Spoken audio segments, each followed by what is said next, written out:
Today, you're connected more than ever. Your friends, your family, your life. Having a partner that understands banking is what you do on your time, anywhere you like. It's about being connected. Renaissance Bank, understanding you.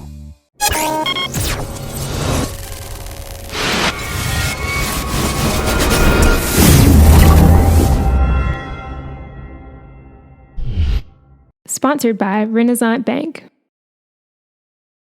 Good morning, Northeast Mississippi. This is Newsbreak for Thursday, November 3rd. I'm Brad Locke. Thanks for joining us, and you can find Newsbreak every weekday at 7 a.m. Watch it at djournal.com, our Facebook page, our YouTube channel, or our mobile app for Apple and Android devices. Going to take a quick look now at news, sports, and weather for Northeast Mississippi. And let's start with the Weather Underground forecast for today. This forecast has been downgraded as far as the rain goes. Earlier in the week, they were calling for a 50% chance of thunderstorms today. Now, the forecast is partly cloudy skies with a 20% chance of rain. Going to have a high of 84 degrees, a low of 54. And then the three-day outlook for the weekend: Friday, clear skies, cooling off with a high of 76, low of 42, 10% chance of rain. Clear skies again on Saturday with a high of 74, low of 43, 0% chance of rain. And on Sunday, clear skies once again, high of 76, low of 44, 0% chance of rain. Okay, let's take a look now at some of the top stories from your Daily Journal and djournal.com. A group of Democrats in the Mississippi Senate is proposing to repeal the largest tax cut in state history, saying those funds should be directed toward infrastructure needs such as roads and bridges. The tax cut of $415 million, which will be completely phased in by 2024, was passed by the legislature during the 2016 session. Senator David Blunt, a Democrat from Jackson, said repealing the tax cut would generate more than $6 billion in revenue over 20 years for infrastructure without raising taxes on anyone. Blunt, along with fellow Democratic Senators Hob Bryan, Angela Turner, and Solly Norwood, said Wednesday that this is the first concrete proposal to deal with the state's many infrastructure needs. Turner of West Point said it is fiscally irresponsible to allow the Republican-backed tax cut to go forward given the state's pressing financial needs. And while the Mississippi Economic Council and other business groups have advocated for a major infrastructure improvement plan, it's unlikely they would support the Senate Democrats' proposal. And the senators conceded their plan faces long odds. Lieutenant Governor Tate Reeves has said the tax cut is key to growing the economy by making Mississippi's tax structure more competitive with other states.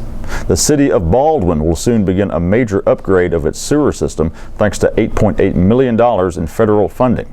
The project will include rehabilitation work, new equipment, and expansion of new lines into certain neighborhoods.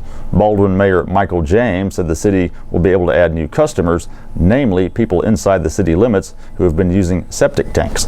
According to U.S. Senator Thad Cochran, the project will be funded by a $3.1 million grant and a $5.6 million low-interest loan through the Rural Development, Water, and Environmental programs.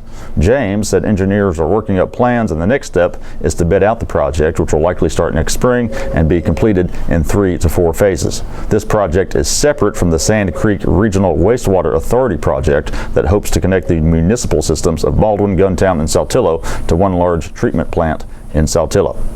A couple of local restaurants will be serving kale grown by local elementary students. Carver elementary students planted 6 raised beds at the beginning of the school year filled with baby kale, broccoli, cabbage, radish plants, and other veggies, and on Wednesday they harvested the kale, which was purchased by Restaurants South and Kermit's Outlaw Kitchen. The garden began with a senior project by 2 Tupelo High School students in May, and thanks to a grant from the Association for Excellence in Education, the garden was able to be expanded. Students work in the garden on a rotating schedule. This is part of the Tupelo Public School District's Growing Healthy Waves program, which works with Food Corps to promote nutrition and farm-to-school activities. Carolyn Beasley, garden sponsor and physical education teacher at Carver, said seeing their crops made into side dishes at local restaurants brings the garden full circle for students. Hamp Hughes, owner of South, said he plans to purchase from the Carver garden throughout the school year. And in sports, it's a long way off, but Mississippi State and Minnesota have set a home-and-home series on the football field. The Bulldogs and Golden Gophers will meet in Minneapolis on September 12th, 2026, and the teams will meet again on September 11th, 2027 in Starkville. Now, barring a bowl matchup between now and then, this will be the first time for the two teams to meet in football and the Bulldogs' first time to play in the state of Minnesota. It will also be the first time MSU has played a Big Ten opponent in the regular season since beating Illinois 28-21 in 1980.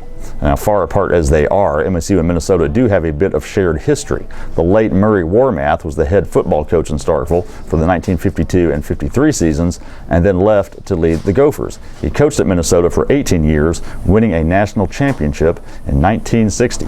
That's it for Newsbreak today. We do want to remind you of a couple of the podcasts we produce here at the Daily Journal. The Memo, All Things Northeast Mississippi, with myself and W. Derek Russell. You can find us every Monday, Wednesday, and Thursday. Listen for free in iTunes, your podcast apps, or at memo.djournal.com. And on Wednesday's episode, we spoke with Caleb Badillion about the Tupelo City Council's decision on the state flag. We also spoke with Michaela Morris about the Affordable Care Act.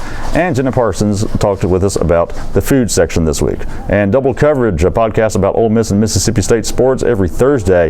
You can find a new episode, Parrish Alford and Logan Lowry, talking about the Bulldogs and the Rebels. So look for a new episode today in iTunes, your podcast apps, or at doublecoverage.djournal.com. All the stories I talked about today you can find in your Daily Journal and at djournal.com. Follow us on Twitter at djournalnow. Give our Facebook page a like as well. That's it for this Thursday. We'll see you next time. I'm Brad Locke. Have a good day.